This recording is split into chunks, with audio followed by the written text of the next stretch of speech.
Hi all.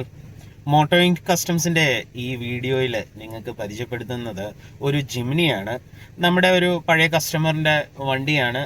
അദ്ദേഹത്തിൻ്റെ ഈ വണ്ടിയിൽ പണ്ട് ചെയ്തിരിക്കുന്ന ഒരു ഓഡിയോ സെറ്റപ്പ് ഉണ്ട്, പക്ഷേ അതൊരു ബേസിക് സെറ്റപ്പ് ആയിരുന്നു. കുറച്ച് ഇഷ്യൂസ് ഉണ്ടായിരുന്നു. അപ്പം കസ്റ്റമർ നമ്മളെ അപ്രോച്ച് ചെയ്തു, ഇതിനെന്തെങ്കിലും സോൾവ് ചെയ്യാനൊരു മെത്തേഡ് ഉണ്ടോ, വലിയ കോസ്റ്റ് ഫാക്ടറിലോട്ട് പോവാതെ എന്തെങ്കിലും ചെയ്യാൻ പറ്റുമോ എന്ന് ചോദിച്ചിരുന്നു. അപ്പം ഞങ്ങൾ കുറച്ച് ചർച്ചകൾ ചെയ്ത് കഴിഞ്ഞ് കുറച്ച് കാര്യങ്ങൾ ഞങ്ങൾ ഇതിൻ്റെ അകത്ത് ഇമ്പ്രൂവ് ചെയ്യാമെന്ന് തീരുമാനിച്ചു. അത് ഫസ്റ്റ് ഓഫ് ഓൾ ഇത് ചെയ്തിരിക്കുന്ന എന്താണ്, ഹിസ്റ്ററി എന്താണെന്നുള്ളത് നമുക്കറിയില്ല. അപ്പം കംപ്ലീറ്റ് ഒന്ന് അഴിക്കണമായിരുന്നു. അഴിച്ചെല്ലാം നോക്കിക്കഴിഞ്ഞ് അതിൻ്റെ വളരെ കോസ്റ്റ് ഫ്രണ്ട്ലി ആയിട്ട് നമുക്ക് എന്തൊക്കെ ചെയ്യാം എന്നുള്ള കാര്യങ്ങൾ ഞങ്ങൾ ഡിസൈഡ് ചെയ്തു. അപ്പം വണ്ടിയിൽ വന്നിരുന്ന കാര്യം നിങ്ങൾക്ക് എല്ലാവർക്കും അറിയാവുന്ന പോലെ ജിമിനി, താറ് ഇതൊക്കെ വരുന്ന ഒരു ഓഡിയോ ഫയൽ റേഞ്ചിനേക്കാളും കുറച്ചും കൂടെ വണ്ടി 4x4 കാറ്റഗറിയിൽ പോകുന്ന ആവശ്യത്തിനുള്ള വണ്ടിയാണെന്ന് അറിയാമല്ലോ. എല്ലാ വണ്ടികളും 6 ഇഞ്ചിലോട്ട് വന്നപ്പം 5 ക്വാർട്ടർ സൈസിലുള്ള സ്പീക്കേഴ്സുമായിട്ടാണ് ജിമിനി വന്നത്. അതൊരു ഇൻ്റർനാഷണൽ മോഡലാണ്, ഇവിടെ നിന്ന് എക്സ്പോർട്ട് ചെയ്യുന്ന ഒരു വണ്ടിയാണ്. അപ്പം അതിൻ്റെ സ്പേസ് റിക്വയർമെൻറ്റ്സും ഒക്കെ വെച്ചിട്ട് 4 ഡോറിലും 5 ക്വാർട്ടറാണ് വന്നത്. അപ്പം 5 ക്വാർട്ടർ സ്പീക്കേഴ്സ് നമുക്ക് അങ്ങനെ ഇന്ത്യയിൽ തിരിച്ച് മാർക്കറ്റിലോട്ട് ഈ ജിമിനി വന്നു കഴിഞ്ഞപ്പം അതിനുള്ള റിക്വയർമെൻറ്റ്സ് കൂടി. അപ്പം ധാരാളം കമ്പനികൾ 5 ക്വാർട്ടർ സ്പീക്കേഴ്സ് ബഡ്ജറ്റ് റേഞ്ചിൽ ഇറക്കുന്നുണ്ട്. ഇപ്പോൾ സോണി, JBL ഒക്കെ അവൈലബിൾ ആണ്, പൈനിയറിലൊക്കെ.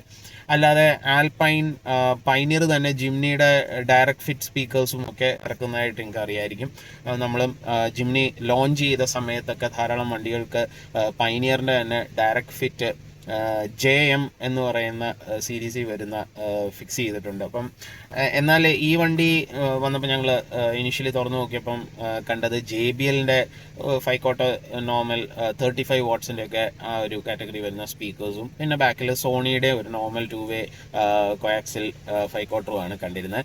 അപ്പം അതിൻ്റെ അകത്ത് ഇൻസ്റ്റലേഷനിൽ വന്നിരിക്കുന്ന ഒന്ന് നമുക്ക് ശ്രദ്ധിച്ചാൽ കുറച്ച് ഇമ്പ്രൂവ്മെൻറ്റ് വരുത്താമെന്ന് പറയുന്ന ഒരു ടിപ്പാണ്. അതായത് ഈ സ്പീക്കേഴ്സും സ്പേസേഴ്സും തമ്മിലുള്ള ഗ്യാപ്പുകൾ, ഇതൊക്കെ നമ്മൾ പരമാവധി ടൈറ്റൻ ചെയ്ത് നല്ല ഫിറ്റാക്കി ചെയ്യുവാണെങ്കിൽ, ആ ഗ്യാപ്സ് ഒക്കെ ഫില്ല് ചെയ്ത് ചെയ്യുവാണെങ്കിൽ നമുക്ക് ആ പറയുന്ന സ്പീക്കേഴ്സിൻ്റെ മാക്സിമം ഔട്ട്പുട്ടൊക്കെ നമുക്ക് കുറച്ചും കൂടെ എൻജോയ് ചെയ്യാൻ പറ്റും. പ്രത്യേകിച്ച് ബേസ് ഒക്കെ വളരെ കുറവായിരിക്കും. ഇപ്പം ജിമിനിയിൽ മെയിൻലി എല്ലാവരും അനുഭവിക്കുന്ന ഒരു പ്രശ്നമാണ്, നല്ലൊരു സ്റ്റീരിയോ ഉണ്ട്, ക്ലാരിയോൻ്റെ സ്റ്റീരിയോ OEM ആയിട്ട് തരുന്നുണ്ട്, എല്ലാ ഫങ്ഷൻസും ഉണ്ട്. ബ്ലൂടൂത്ത് കണക്ട് ചെയ്ത് കഴിയുമ്പം കുറച്ച് ജാറിങ് ഒക്കെ വരുമ്പോഴത്തേക്ക് ഡോറെല്ലാം റാറ്റിൽ ചെയ്യും, വലിയ ശബ്ദത്തിലൊന്നും പാട്ട് കേൾക്കാൻ പറ്റുന്നില്ല. ഇങ്ങനത്തെ ഇഷ്യൂസ് പണ്ട് തൊട്ടേ ജിമിനിയിലുണ്ട്. അപ്പം ഇതിൻ്റെ ബേസിക് പ്രോബ്ലം അതൊരു 5 ക്വാർട്ടർ സ്പീക്കറാണ് വരുന്നത്, കമ്പനി തരുന്നത്. സ്പേസും 5 ക്വാർട്ടറാണ്. സോ നമുക്ക് അതിൻ്റെ അകത്ത് ഇൻകോപ്പറേറ്റ് ചെയ്യാനായിട്ട് എന്തെങ്കിലും ഒരു ബെറ്റർ സൊല്യൂഷൻ നോക്കുക എന്നുള്ളതേ ഉള്ളൂ. അപ്പം ബേസ് ആണ് നിങ്ങളുടെ നീഡെങ്കിൽ ഡെഫിനറ്റ്ലി ഒരു സബ് വൂഫറിന് പോവുക. അപ്പം ഈ വണ്ടിയിൽ ഞങ്ങൾ തുറന്നു നോക്കിയപ്പം കണ്ടത് ഈ പറഞ്ഞ JBLൻ്റെ സോണിയുടെ ഒക്കെ ബേസിക് സ്പീക്കേഴ്സാണ്. അതിൽ ഈ ഫിറ്റ്മെൻ്റ് എന്ന് പറയുന്നത് ജസ്റ്റ് എല്ലാം പ്ലഗ് ആൻഡ് പ്ലേ ആയിട്ടാണ് കൊടുത്തിരിക്കുന്നത്, അതിലൊന്നും പ്രശ്നങ്ങളൊന്നുമില്ല. പക്ഷേ ഈ പറഞ്ഞ ഗ്യാപ്പുകളും കാര്യങ്ങളും ഒക്കെ വന്നിട്ടുണ്ട്. അപ്പം ഞങ്ങൾ അതൊക്കെ ഫില്ല് ചെയ്തു. ഡോറിൽ പ്രത്യേകിച്ച് ഡാമ്പിംഗ് ഒന്നും ചെയ്തില്ല, എന്നാലും വേണ്ട രീതിയിലുള്ള റാറ്റ്ലിംഗ് വരുന്ന പോർഷൻസിലൊക്കെ ഞങ്ങൾ അതിനുള്ള ഒന്ന് ടൈറ്റൻ ചെയ്യാനായിട്ട് ചെറിയ ഡാമ്പിംഗ് മെറ്റീരിയൽസ് യൂസ് ചെയ്തു. പിന്നെ പുറകിൽ ഇതിന് ഒരു 4 ചാനൽ ആംപ്ലിഫയർ വെച്ചിട്ട് ഈ പറയുന്ന JBLൻ്റെ ഒക്കെ സാധാ 35 വാട്ട്സിൻ്റെ സ്പീക്കേഴ്സ് പവർ ചെയ്തിട്ടുണ്ടായിരുന്നു. പുറകിലൊരു ഡിക്കിയിൽ 2 ഓവൽ വെച്ചിട്ടുണ്ടായിരുന്നു. അപ്പോൾ ഇതിൻ്റെ ഓവറോൾ ഒരു എക്സ്പീരിയൻസ് എന്ന് പറഞ്ഞാൽ ചില സമയത്ത് റേഡിയോയിലൊക്കെ പാട്ട് കേൾക്കുന്ന പോലത്തെ ഒരു അവസ്ഥയായിരുന്നു വന്നപ്പം.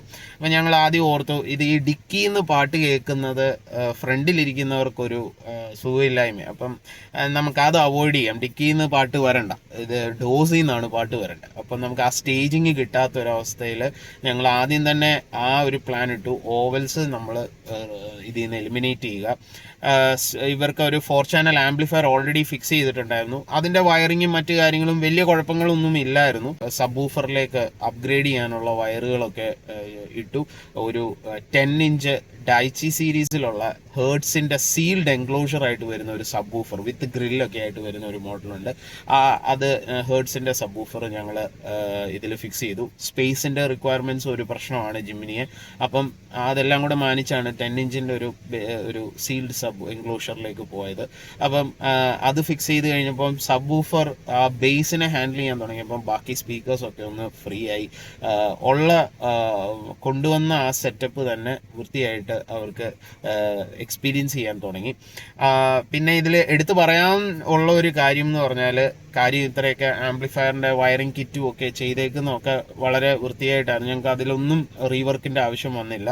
പക്ഷേ സ്റ്റീരിയോയുടെ പുറകിൽ നിന്ന് എടുത്തിരിക്കുന്ന സിഗ്നൽ വയേഴ്സ് അത് കംപ്ലീറ്റ്ലി ടാമ്പർ ചെയ്ത് വെട്ടി രണ്ടാക്കി നമുക്ക് ഇന്നത്തെ കാലത്ത് ആളുകൾ പ്രതീക്ഷിക്കുന്ന അല്ലെങ്കിൽ കസ്റ്റമേഴ്സും കമ്പനിയുടെ സൈഡിൽ നിന്നും ഒക്കെ പറയുന്ന വാറണ്ടി പോളിസീസും വയർ കട്ടിങ് ആവശ്യമില്ല എന്ന് ചെയ്യരുതെന്ന് പറയുന്ന ഒരു കാലത്ത് ഇത്രയും ചെയ്തു വെച്ചിരിക്കുന്നത് ഒരു പ്രശ്നം തന്നെയാണ്. നമുക്കത് റീവർക്ക് ചെയ്താലും അത് നമുക്ക് പഴയതുപോലെ ആക്കാൻ പറ്റില്ല. സോ അത് ഞങ്ങളിപ്പോൾ അത് കംപ്ലീറ്റ് ഒന്ന് റീഅറേഞ്ച് ചെയ്ത് അതിനൊന്ന് ഓർഗനൈസ് ചെയ്ത് സേഫായിട്ട് അതിനുള്ള സ്ലീവും കാര്യങ്ങളും ഒക്കെ കൊടുത്ത് വയറിങ് അങ്ങനെ കട്ട് ചെയ്ത് എടുത്താലും ഇതിൻ്റെ അകത്ത് പൊളാരിറ്റി ഇഷ്യൂസ് ഒക്കെ ഉണ്ടായിരുന്നു. അപ്പം അതെല്ലാം ഞങ്ങൾ നോക്കി എൻഡ് ടു എൻഡ് ചെക്ക് ചെയ്ത് വയറിങ് എല്ലാം കറക്റ്റ് ചെയ്ത് കൊടുത്തു. ഇപ്പം ഓവറോൾ വണ്ടിയിൽ ഉണ്ടായിരുന്ന സാധനങ്ങളൊക്കെ തന്നെ വെച്ച് തന്നെ ഒരു സബ് വൂഫർ ആഡ് ചെയ്തു എന്നുള്ളതേ ഉള്ളൂ. അപ്പം ഓവറോൾ എക്സ്പീരിയൻസ് വളരെ നീറ്റായി. ഇതായിരുന്നു കസ്റ്റമറിൻ്റെ ഒരു റിക്വയർമെൻറ്റ്. ഞങ്ങൾ കസ്റ്റമറിന് വണ്ടി ഡെലിവറി ചെയ്യാനായിട്ട് വെയിറ്റ് ചെയ്യുവാണ്. അപ്പം ഞാൻ ഇതിൻ്റെ ഒരു എക്സ്പീരിയൻസും കൂടെ നിങ്ങൾക്ക് ഷെയർ ചെയ്യാം. Thank you. കണ്ണുകളിൽ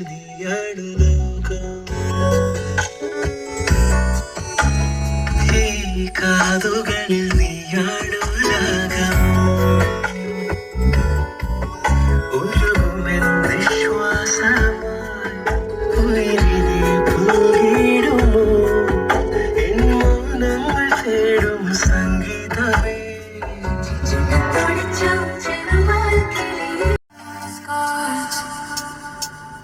I think I need a break. Don't get out on